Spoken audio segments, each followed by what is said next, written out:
கொண்டிருக்கிறது. 70வது நாள் இன்று நாம் காத்திருப்பது. நம்மை பொறுத்த மட்டிலே தோழமையை மதிக்கிறோம், தோழமைக்கு உரிய மரியாதை கொடுக்கிறோம். அதை போலவே நாமும் எதிர்பார்க்கிறோம்.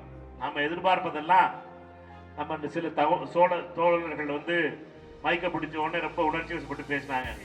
ஒரு அமைச்சர் பார்த்தீங்கன்னா காங்கிரஸுக்கு கூட்டணி வந்தா வரட்டும் வராட்டா போகட்டும் அப்படிங்கிறதோ, அல்லது இன்னொரு அமைச்சர் அதெல்லாம் பார்த்துக்கிறோம், அதெல்லாம் நாங்க பார்த்து எங்க தலைவர் பார்த்து முடிவு பண்ணிக்குவார் அப்படின்னு அசால்ட்டா பேசுறதோ வலியத்தை நாங்க உயிரே இனியுதே மணியே அப்படின்னு எங்கால ஒருத்தர் பேச ஆரம்பிச்சாரு. எனக்கு ஆச்சரியம் போச்சு, அது நம்மால் இப்படி பேச ஆரம்பிச்சிருச்சேன்.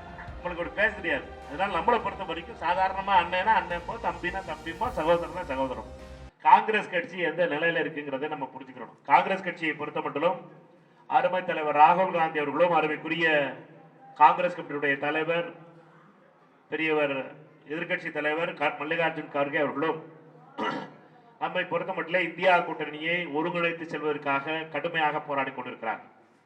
அவர்களுடைய போராட்டம் என்பது பாஜக பாசிச அரசை எதிர்த்து, RSS கொள்கையை எதிர்த்து அவர்களுடைய போராட்டம் தொடர்கிறது.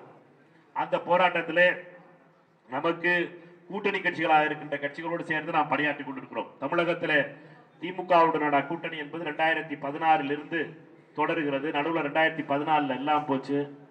2011 தேர்தலுக்கு பின்னால 2016 கூட்டணி தொடர்கிறது. இந்த கூட்டணி பல வெற்றிகளை பெற்றிருக்கிறது.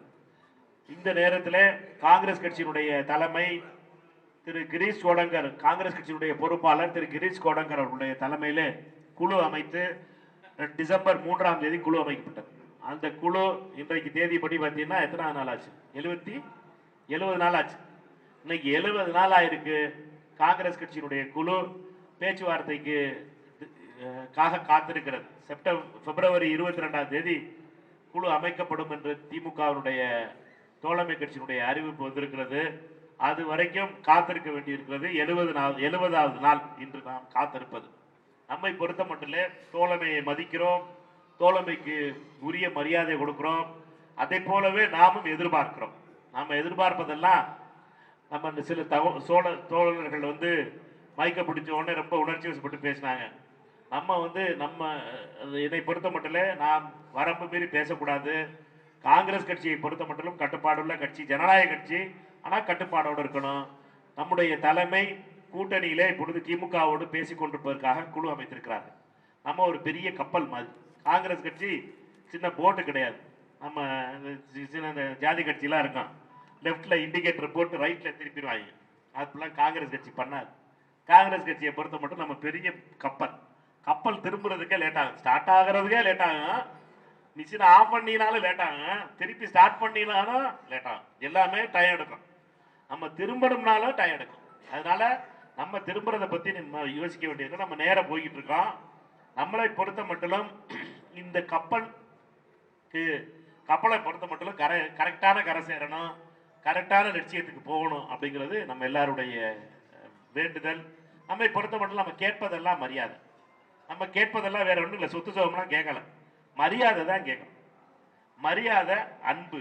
நம்ம என்னத்தை கொடுக்க இருக்கோமோ அதையே தான் கேட்கிறோம். நம்மை பொறுத்த மட்டும் நம்மளுக்கு வருத்தம்லாம் எப்போ வருதுன்னு கேட்டீங்கன்னா, அருமைக்குரிய திமுகவுடைய மாவட்ட செயலாளர் ஒருத்தர் காங்கிரஸ் கட்சி பூத்துல ஆள் இருக்கா, காங்கிரஸ் கட்சி 3000 ஓட்டு வாங்கியிருக்கு அப்படின்னு கேள்வி கேட்கும்போது, காங்கிரஸ் அதுவும் பொது வழியில பொதுக்கூட்டத்தில் பேசும்போது தான், பத்திரிகையாளர்களை நீங்க உங்க எல்லாரையும் வச்சுட்டு பேசும்போது தான் அந்த வருத்தம் வருது. அதுக்கப்புறம் அது பத்தான்னு சொல்லி ஒரு அமைச்சர் பார்த்தீங்கன்னா காங்கிரஸுக்கு கூட்டணி வந்தா வரட்டும் வராட்டா போகட்டும் அப்படிங்கிறதோ, அல்லது இன்னொரு அமைச்சர் அதெல்லாம் பார்த்துக்கிறோம், அதெல்லாம் நாங்கள் பார்த்து எங்கள் தலைவர் பார்த்து முடிவு பண்ணிக்குவார் அப்படின்னு அசால்ட்டா பேசுறதோ வலிய தருது. நாங்கள் உங்களோடு இருந்து உங்களால் நீங்கள் செய்த பல தவறுகளுக்காக பழி சேர்த்தவர்கள் நாங்கள், பழியை சுமந்தவங்க நாங்கள். நீங்க பண்ண தப்புக்கெல்லாம் நாங்கள் பழி சேர்த்துருக்கோம். ஆனா எங்களை பொறுத்த மட்டும் உங்களிடம் கேட்பதெல்லாம் மரியாதை தான். மரியாதையும் எங்கள் தலைவர் ராகுல் காந்தி அவர்கள் தமிழக முதலமைச்சரை சகோதரர் அப்படின்னு அழைக்கிறார். சகோதரருங்கிறதுக்கு அர்த்தம் இமை எல்டர் பிரதர் ஒரு வார்த்தை சொன்னார்னா அந்த அர்த்தம் புரியாம அவர் சொல்லல. அவர் அர்த்தத்தை ரொம்ப ஆழமான, நாங்க பேசுற ரொம்ப சாதாரண வார்த்தைகள் தான் பேசுவோம். காங்கிரஸ்காரோட பழக்கமே இதுதான். ஆனா நாங்க உயிரே இனியுதே மணியே அப்படின்னு எங்கால ஒருத்தர் பேச ஆரம்பிச்சாரு. எனக்கு ஆச்சரியம் போச்சு, அது நம்மால் இப்படி பேச ஆரம்பிச்சிருச்சேன். நம்மளுக்கு ஒரு பேச தெரியாது. அதனால நம்மளை பொறுத்த வரைக்கும் சாதாரணமா அண்ணனா அண்ணன்போ, தம்பினா தம்பிமோ, சகோதரனா சகோதரம். நம்ம தலைவரை பொறுத்த மட்டும் நம்பிக்கையோடு அன்போடு தமிழக முதலமைச்சரே சகோதரன் என்று அழைக்கிறார். அதே தான் நாங்க எதிர்பார்க்கிறது. கீழே இருக்க சகோதரர்களுக்கும் அதே மரியாதை வேண்டும் என்பதுதான் ராகுல் காந்தி அவருடைய எண்ணம். அவர் கேட்பதெல்லாம் என்னன்னா, திமுகவுடைய தலைவர் ராகுல் காந்தி அவர்களை இருக்கின்ற அதே உறவு கீழே இருக்கிற கிளை செயலாளருக்கும் கீழே இருக்கிற உங்களுக்கும் அதே மரியாதை கிடைக்க வேண்டும் என்பதுதான் ராகுல் காந்தி அவருடைய எண்ணம். அவர் ராகுல் காந்தி அவர்கள் நினைப்பதெல்லாம் உங்களுக்கு இருக்கின்ற மரியாதையும் உங்களுக்கு அவருக்கு இருக்கிற மரியாதை உங்களுக்கு இருக்கு நினைச்சிட்டு. பிளே ஸ்டோர் மற்றும் ஆப் ஸ்டோரில் இருந்து பாலிமர் செயலியை QR கோடு மூலம் பதிவிறக்கம் செய்யுங்கள். செய்திகளை உடனுக்குடன் பெறுங்கள்.